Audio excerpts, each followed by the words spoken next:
అభివృద్ధికి అడుగులు వేసింది తెలుగుదేశం. 42 ఏళ్లకు ముందే ₹2 కేజీ బియ్యం పెట్టి ఈరోజు జాతీయ ఆహార భద్రతా పథకం అయింది. అప్పుడు తెచ్చిన మహిళలకు ఆస్తి హక్కు తర్వాత కేంద్రం చట్టం చేసింది.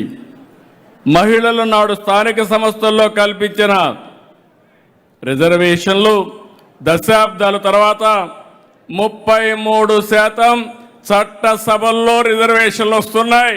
మా ఆడబిడ్డలు సిద్ధపడుతున్నారు.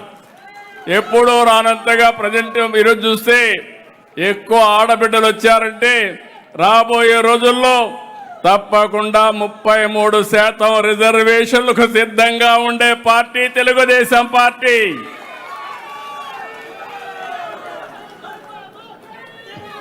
ఆ రోజు ఇచ్చిన విద్యుత్ సంస్కరణలు తర్వాత అన్ని రాష్ట్రాలకు ఆదర్శమైంది, రోల్ మోడల్ అయింది.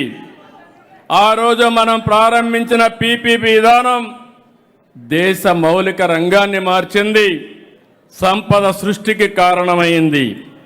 నాటి ఓపెన్ స్కై పాలసీ, అక్కడి నుంచి నేటి గ్రీన్ ఎనర్జీ పాలసీ వరకు దేశానికే మనం ఒక నమూనా. మహిళా సాధికారతకు తెచ్చిన డాక్రా సంఘాలు దేశంలోనే రోల్ మోడల్గా తయారైనాయి.